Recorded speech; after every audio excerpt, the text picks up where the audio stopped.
What happens if a chain smoker quits smoking suddenly? I was burning through 2 packs a day when my doctor looked at me with those eyes. You know, the ones where they're trying not to show pity, but it leaks through anyway. Your lungs, he said, pointing at the shadowy X-ray. They're giving up faster than you are. I nodded like I cared, already thinking about the cigarette waiting for me outside. 23 years of smoking had become as natural as breathing. Ironic, considering breathing was exactly what I was struggling to do. That night, I stared at myself in the bathroom mirror. Yellow fingers, yellow teeth, skin that looked like it had been dragged behind a car. And that cough, the one that woke my wife at night and sent her to sleep on the couch. I'm quitting, I announced at breakfast. My wife. Sarah nearly choked on her toast. You said that last Christmas and on your birthday and when your father died of lung cancer, she replied, not looking up from her phone. The skepticism in her voice was earned. This time's different. Sure it is. She got up to leave for work, kissing my forehead out of habit rather than affection. Call me when you're on your 4th cigarette today. But I didn't call. Instead, I threw away every pack in the house, flushed my emergency cigarettes from the bathroom cabinet, tossed my collection of lighters. By noon, my hands wouldn't stop shaking. By 3:00 p.m., I was sweating through my shirt. My coworker Dave noticed during our Zoom meeting. You okay, man? Look like you're being electrocuted. Just not smoking, I managed to say. My voice sounded strange, even to me. Cold turkey. That's brutal. My cousin did that and ended up punching a wall. Great pep talk, Dave. By evening, I was convinced there were insects crawling under my skin. I kept scratching my arms until Sarah grabbed my hands. What's happening to you? She asked, genuine concern replacing her usual resignation. 6 hours without a cigarette? I croaked. Her eyes widened. Wait, seriously? You haven't had any? I shook my head, too miserable to speak. That night was the worst. I couldn't sleep. My mind raced between violent fantasies of breaking into the 24-hour gas station for cigarettes and proud visions of myself running marathons with pink, healthy lungs. Day 2 brought the headache, like someone had replaced my brain with a bowling ball and was now using my skull for practice. I snapped at Sarah over breakfast. Could you chew any louder? It sounds like you're grinding bones. She set down her spoon carefully. This is oatmeal, Mike. Whatever. It's disgusting. Instead of fighting back, she just looked at me with an expression I hadn't seen in years. Hope mixed with caution. You're really doing it this time, aren't you? By day 4, I was convinced I was dying. My body, so accustomed to nicotine, was staging a full revolution. I couldn't focus. Food tasted like cardboard. Sleep came in violent bursts between vivid nightmares. On day 7, I woke up and something had changed. The headache had dulled from unbearable to merely annoying. I took a deep breath, and for the first time in decades, I didn't immediately cough. I can smell you, I told Sarah that evening, burying my face in her hair. Your shampoo. I forgot what it smelled like. She pulled back, studying my face. Your eyes are clearer, she said, touching the skin beneath them. And you didn't cough once during dinner. It's been 6 months now. The cravings still come, especially after meals or when I'm stressed. But they're echoes now, not screams. I can take deep breaths without wheezing. Food has flavor. Food has flavor again. Coffee actually tastes like coffee instead of warm ash water. My skin, once dull and grayish, looks a little more alive in the mirror. Not perfect, but human. Sarah says I smell like myself again. Not like smoke trapped in denim. But this isn't some fairy tale where I quit and suddenly everything became beautiful. There were days, dragging days when I sat in the car outside a gas station, just staring at the door, fingers twitching over the wheel. I could almost taste the cigarette I wasn't holding. I'd picture the flame, the inhale, the relief that never came. Once I made it as far as the counter with a pack in hand. The cashier scanned it. I reached for my card. And then I saw a little girl standing in line behind me, holding her dad's hand. She was watching me, wide-eyed. That's when I realized I didn't want to be that man anymore. The one who smells. Like fire and regret, I left the cigarettes on the counter and walked out without a word. Sarah started sleeping. Next to me again after the second month. That cough, the one that used to shake the walls, it stopped haunting our nights. We talk more now about real things. About fear and time, and how easily routine turns into a prison if you're not careful. One night, I asked her if she believed I'd really quit this time. She looked at me, eyes softer than they've been in years, and said, "Mike, I believe you're trying, and that means more to me than any promise." I started walking in the mornings, at first just around the block, then longer. Now I jog, slowly, like an old dog learning new tricks, but it's movement. Breathing in cool air that doesn't feel like punishment. That's a miracle I never expected to appreciate. The weirdest part? I feel emotions again. Not the smoke-dulled, numbed-out versions I used to carry, but real, raw feelings. I cried watching a movie last week. Not because it was sad, but because I realized it was the first time in years I wasn't trying to distract myself from craving a cigarette. I was just present. I'm not here to preach. If you smoke, I get it. It's your armor, your ritual, your 5-minute escape from everything. But what no one tells you is that quitting doesn't just save your lungs. It gives you back the parts of yourself you forgot existed. I still think about it every day. But now, it's the voice that says just one is quieter, and the one that says you've come too far speaks louder. And sometimes, that's all you need. My fiancé said, I need to test if we're really meant to be. Then disappeared for a week with her spiritual advisor. I didn't chase her, just sent wedding cancellation notices to all the guests. She found out when her maid of honor called asking why the venue was available again. I, 33 male, was reviewing the seating chart for our wedding when Sienna, 30, dropped the bomb.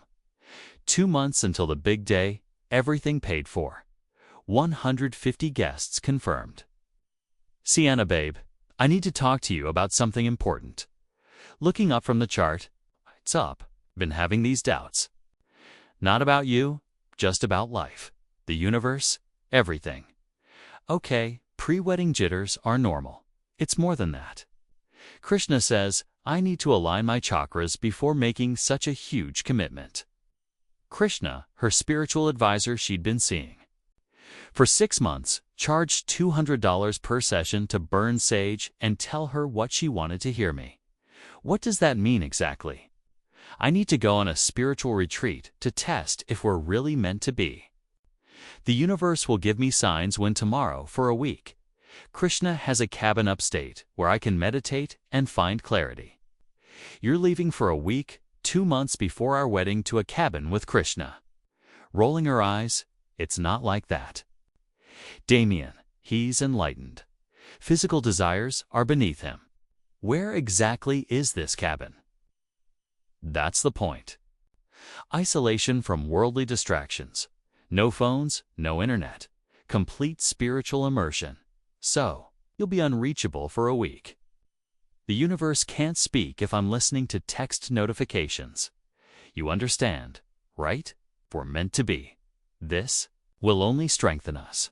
And if we're not meant to be touching my face, then wouldn't you rather know now? Trust the process, babe. Krishna says resistance to spiritual growth is just ego. Packed her bag right in front of me.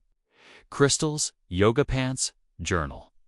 Kissed me goodbye the next morning like she was going to work. Sienna, see you in a week. The universe will guide us. Watched her drive away. Then made coffee and started planning. First, call our wedding venue. Hi, this is Damian Porter. I need to cancel the Porter Hoffman wedding on June 15th. Venue Cordo, is everything all right? You'll lose your deposit. I understand. Just need it canceled today. Well, okay. I have to say, we already have a wait list for June dates. The Brennan wedding was hoping for the 15th. Perfect. Give it to them. Next, the caterer, the photographer, the DJ, the florist. Canceled everything. Lost deposits on most, but got partial refunds where I could. Roughly $8,000 gone, but worth every penny. Then came the hard part, the guest list. Drafted an email. Dear friends and family, we regret to inform you that the Porter Hoffman wedding scheduled for June 15th has been canceled. We apologize for any inconvenience and appreciate your understanding during this time. Best, Damian sent to all 150 guests, including Sienna's family, including her maid of honor, Brittany. Phone started ringing within minutes. Let them all go to voicemail. Sienna's mom called 6 times. Brittany texted, "What happened?" Sienna isn't answering. Is she okay? Me? She's on a spiritual retreat with Krishna. No phones for a week. She what? And you canceled the wedding? She went to test if we're meant to be. I got my answer. Oh my God, Krishna. That creepy guy who's always staring at her chest during meditation. The spiritually enlightened one. Yeah, Damian, I'm so sorry. I told her he was sketchy. Want me to come over? I'm good. Just processing. Spent the week methodically untangling our life. We'd lived together for 2 years in my condo. Started boxing her things. Canceled joint streaming. Accounts removed her as my emergency contact. Changed my beneficiaries. Calm, systematic, thorough. Her sister Marley called on day 3. Marley, Damian, what's going on? Mom's freaking out, me asks Sienna when she gets back from her spiritual journey. This is insane. You can't just cancel a wedding. Me, she can't just disappear for a week with another man to test our relationship. It's not. Krishna is just her advisor. Cool, hope she finds what she's looking for. Day 6. Got an interesting call? The venue coordinator. Mr. Porter, I thought you should know. Someone just called asking about availability for June 15th. Said their original venue fell through. When I mentioned that date just opened up, they got very excited. The woman said, "Oh, that's my friend's wedding date." Then got quiet and hung up. Interesting. Thanks for letting me know. Sienna came back on day 7. Walked in, glowing, carrying a new crystal necklace. Baby, I missed you so much. The universe gave me such clarity. Stopped dead seeing the boxes. What's all this? Me? Your stuff. I figured you'd need a pact since the wedding's off. What are you talking about? You went to test if we're meant to be? Test complete. We're not. That's not I had revelations. We are meant to be. The universe confirmed it. The universe must have been busy. I already canceled everything and notified the guests. Her face went white. Phone started buzzing immediately. Brittany calling, answering. Britt, what? What do you mean the venue's available? Watched her piece it together. The venue was booked. Now, it wasn't because I'd canceled. The reality hit. You actually canceled our wedding. The vendors, everything. Me Monday morning gave someone else. Our June 15th slot. Hope they're meant to be. Update 1. 2 days later, the entitlement came out swinging. Sienna refused to accept reality. First, she tried love bombing, cooked elaborate meals, wore the lingerie I bought her last anniversary, kept talking about her spiritual revelations, confirming our bond. Sienna, the universe showed me we're soulmates. I saw visions of our future. Children, did the universe also show you visions of Krishna? Why are you being so close-minded? This was about us. This was about you running away with another man, spiritual advisor or not. Then came the family pressure. Her parents showed up. Unannounced, her dad domin. Let's be reasonable. Wedding jitters happen. Sienna made a mistake. She made a choice. I made mine. Her mom. But the deposits, the embarrassment. What will people think? Me? That their daughter values Krishna's opinion over her fiancé's feelings. Her mom, it's not like that. Krishna is helping her grow. He can help her grow somewhere else, not in my condo. Sienna tried refusing to leave. This is my home too. You're not on the deed. You're a guest who's overstayed. She consulted a lawyer. Came back smug. Sienna, I have tenant rights. You need to formally evict me. That takes months. True, or you could leave with dignity. Your choice. But while you're here as my hostile tenant, I'll be documenting everything for court. Starting with you abandoning the property for a week without notice. Her tune changed when I started taking photos of her belongings, creating an inventory. But the real entitlement showed when she got the bills. See, while the wedding was under my credit cards, she'd promised to pay half. Never did, of course. After the wedding, she'd say, now vendors were sending final invoices, cancellation fees. Lost deposits, Sienna, I'm not paying for a canceled wedding. Me, you're paying for your canceled wedding. Here's the spreadsheet. Your half is $7,300. You canceled it. You pay. You abandoned it. These are consequences. She tried accessing our wedding registry to return gifts for cash. Joke's on her. I'd already contacted guests. Oat hadn't bought anything yet. The few who had, I'd personally called to explain and offer returns. Next came the social media war. Posted about toxic masculinity and men who can't handle independent spiritual women.